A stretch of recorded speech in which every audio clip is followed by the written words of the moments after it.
NBC's coverage of the Mountain Dew Southern 500 is brought to you by Chevrolet. More champions depend on Chevy. We'll be there.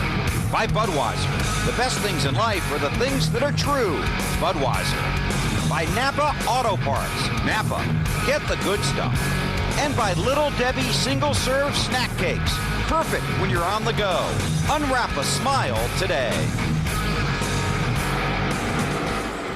Just past the 150-mile mark of the 54th Mountain Dew Southern 500 at Darlington. Jeff Burton is out in front and growing his advantage.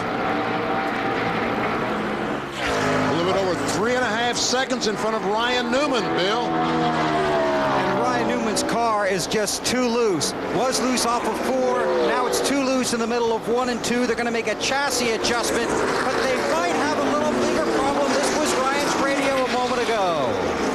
Like the motor is going south. Still too loose coming off the forward. Need to tighten it up just to take the next run. Now Ryan is a guy that really likes to be able to feel his motor under the hood. He likes to talk about it quite a bit. Sometimes it's inspirational, sometimes it's factual. The last couple of times he's made comments about his motor going south. He won. So let's see what happens. Yeah, that's right. In Michigan, he was complaining about the engine. Well, we'll watch. Newman running second right now. Last lap time 0.4 of a second slower than Jeff Burton. Kevin Harvick, the 29 car, has caught Junior. It's for 4th place there, BP. Yes, it is. So Harvick and the Childers team continues their terrific runs of the last couple of months. Wait, Bud. Go ahead, you're faster. How about it, Dave? Now the 8 car just a little bit tight from the center off right now. That report coming on lap 110. So car not quite as good as Junior would like it right now. So he falls back now to 5th position. Next car behind him will be Jimmy Johnson, who's in 6th. Kevin Harvick got a chase now. Matt Kenseth for 3rd. I threw it to Weber just a moment ago. Jeff Burton was 3.5 seconds in front of Ryan Newman. It's now 5.5 seconds in front of him. Almost 6 now. That lap. So there is something going on there with Newman's car, besides the handling ills. Jamie McMurray here in the 42 car, having a good run. He's up in 9th place. Started the race back in 17th. We talked about Jamie having the flu yesterday before the NASCAR Busch Series race. Dave, any word on how he's doing today? And Alan, to add to those flu-like symptoms, cross-country travel this week, not a lot of sleep, and then this hot weather. Just spoke with his crew. He's feeling not 100% this morning when he got in the car, but he really hasn't complained about it much, and he's only asked for the usual here at Darlington. A couple of ice bags on the last stop, and other than that, he hasn't said much about his health. Here comes Harvick on Matt Kenseth to try and pick up 3rd spot. Kenseth obviously has not helped his car by scrubbing it off the wall.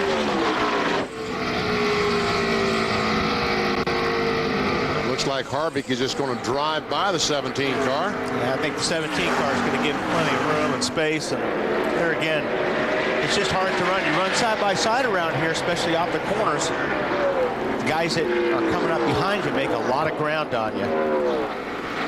You got to run so much slower through the corners when you're side by side. Here's a guy who's been falling back quite a bit in the last several laps, Jeff Gordon, Marty. He's back to 16th. And it wasn't long ago, he was running about 8th. Yesterday in happy hour, this team got 17 laps. That was their longest run in happy hour. We may be seeing the result of that right now. Jeff never got a really good feel for his car. Came on the radio a moment ago, said we have a serious problem with this car. We need to make some major adjustments on the next stop. I'm working my tail off, and I'm dead sideways in the corner. He's loose in 1 and 2 and tight in 3 and 4. How do you fix that, VP? That's that rear bumper, probably. Yeah. The rear bumper's not helping any because I'll guarantee you that's hurt the rear downforce of that car. That happened in the jam up from the first caution flag on that restart. Gordon got punched in the back end by Mark Martin. Matt Kenseth continuing to slide back now into the clutches of Jimmy Johnson for 4th place. Matt? Well, Benny, Matt Kenseth, as part of his rehydration system, has a bag of fluid hanging from the roll bar right below our in-car camera. Has a motorized pump that pushes that fluid up through a tube right through the front of the helmet. He can flip the switch as a bite tube, and that's how he gets his hydration under green. But while he's he's under yellow, the team hands him bottles of water. Well, under the last caution, he spilled some of that water, doused it on his microphone. Now the team cannot understand what he is saying. He screams it 2 or 3 times. They're trying to make out what he is saying about the race car. Oh, man. Water and electronics don't work well together. No, they don't. Bill, we saw Bobby Labonte sitting on the jack on that last pit stop. What are they doing to the car? What did they do to it? That time, Benny, they took a full rubber out of the left rear. This has been a nightmare for Bobby Labonte after the strong qualifying run. Just started slipping back. First, he didn't like what he heard. Then he didn't like the way the car felt. Then they made changes on pit road, came in under the next caution, took that rubber out of the left rear, lost positions doing that. Right now, last transmission, a few laps ago, the tires are worn out again, and the car just slides. Starting 5th, running 18th for Bobby Labonte. What a season it's been for Bobby. Started off struggling the opening 8 races, as you see. Then got on that hot tear in May and June, finishing second, third, fourth. And then it's gone back the other way on him here in the last several races. Just can't get it together. Was in 4th place, 255 points out of the championship lead after the Pepsi 400 at Daytona Independence weekend. Then had the big fiery crash at Chicago, an engine failure at Pocono and Michigan, Bristol, a crash last week. It's just not been really good midsummer for the 2000 Winston Cup champion. Of course, this is the final, as we know up to this point, Labor Day weekend running of the Southern 500. They've been running here since September 4th, 1950. Labor Day weekend, it's been a NASCAR tradition for all those years. And our singular race talk poll question today reflects the move of the Southern 500 to the second to last race of the season next year. In your opinion, will moving the Southern 500 from Labor Day weekend to later in the season make the race become more important, less important, or won't make a difference? We'd love your votes. There's Harvick taking second. I'm telling you, those guys, as bad as it's been for Bobby Labonte here lately, it's been great for the 29 car. Harvick, retired Richard Childress operation. Talking with Kevin again as part of that conversation on Friday, Robbie Gordon had said to me earlier in the summer that where the Childress team was lacking was their aerodynamic program on the 1.5-mile, 2-mile tracks. And I asked Kevin about that. He said, you know, you guys have obviously got that turned around. He said, not just that, everybody has gone to work. We've got more horsepower, we've got better chassis combinations, and our aerodynamic program has really taken a step forward. So it's not just one thing. They've worked on a lot of things. Like Jimmy Spencer just blew up as he went down the front straightaway. Saw a puff of smoke out of his car. If he'll make it back or not, yeah, I guess he will. He's still running. Still under power. Look at the last 9 races for Kevin Harvick. 6 top 5s, 3 second-place finishes, and 1 win in 9 races. Very strong. And he's currently 3rd in the NASCAR Winston Cup Championship standings. He's 2nd in the Southern 500 now, but he's a whopping 7.5 seconds behind Jeff Burton.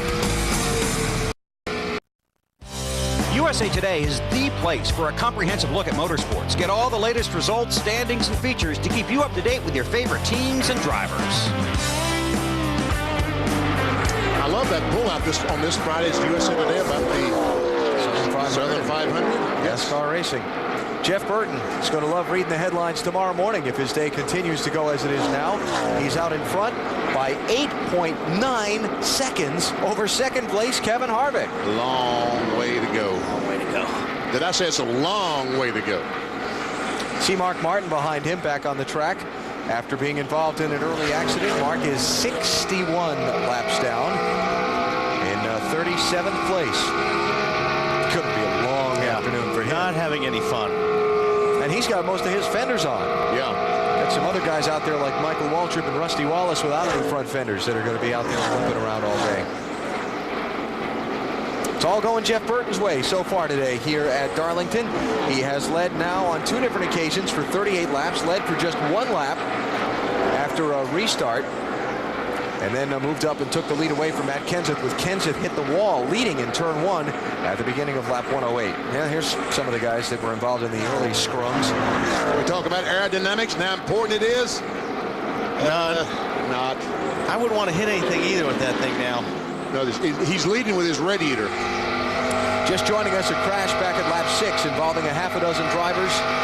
Touched off with Jason Leffler and Christian Fittipaldi in contact. Michael Waltrip, Rusty Wallace, Tony Raines, and Dale Jarrett caught up in the mess. Then on the restart from that caution, somebody slipped or missed a shift or something up in front, and Jeff Gordon and Mark Martin and Sterling Marlin and Joe Nemechek and Ward Burton all got damaged in that pileup. With Burton and Martin going behind the wall. Gordon has been on track continuously, but his car's handling is off. He's fallen back to 20th place. Right now, midsection of the race, as we approach 200 miles, it is all 99. Debris in 1. Boy, Ryan Newman, Matt Kenseth and Ryan Newman, please let there be debris in 1. Was that Ryan Newman? Yeah, that's every lap, Ryan Newman.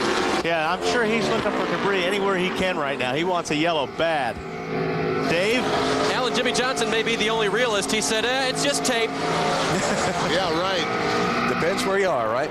Johnson's in third. Marty, who's complaining on your end? Well, Kevin Harvick and Jeff Burton have both said something about it, and they're running 1-2 and running away from everybody, so there may actually be something in 1 and 2. They've run 45 laps on a set of tires.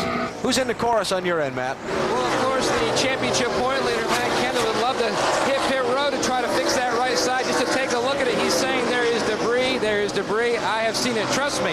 I have seen it in Wally, just in case they have to fix that right side fender. What's the best tool to have? And they have one down here in the 17 pit. Got to use a club. That would be a club. Caution down the racetrack. Caution for debris. It's going to be the 4th yellow of the Mountain Dew Southern 500, and it comes out 1 lap shy of the 200-mile mark. Well enjoyed by all of these drivers who have now been running 46 laps on their tires. Well, we know that's pretty much the cutoff mark, 44 laps. They all want in bad. It's when the wine factor goes up? Yeah, that's when the wine factor. That's when they all find debris somewhere around the racetrack. Okay. And I say that respectfully, of course.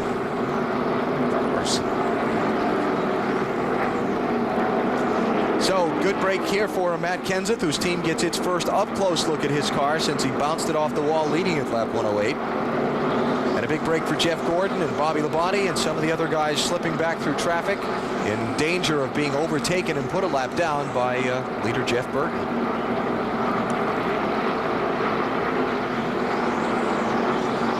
Mike Skinner just back out from the garage in the 01 car.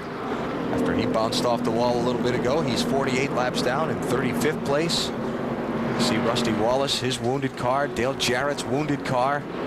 And if you wonder why these guys go back out with no chance to win, they're trying to gain a position or two for the point standings. Here they come to pit road. Burton's crew got him the lead over Matt Kenseth's last time. Let's see if they can hold the lead this time over Kevin Harvick's. Marty? Believe it or not, Jeff Burton came on the radio, said it didn't feel that good that time. A little looser on that run. Remember, he's been tight on the first 2 runs. All they do is a little half pound into the right front tire, trying to tighten up a little bit of a slow stop for the 99 bunch, Matt. Radio transmission has cleared up between Matt Kenseth and Robbie Reiser. He says the toe is okay, but you're going to have to pull out the fender. A little tug there as they come around the left side. No adjustments, Dave. 48 team fixed a tight condition last time, but then the car got tighter and tighter. Track bar and wedge adjustment for Jimmy this time. 4 tire change. Bill? The crew complimented Ryan Newman on how well he did driving that car because it looked so loose.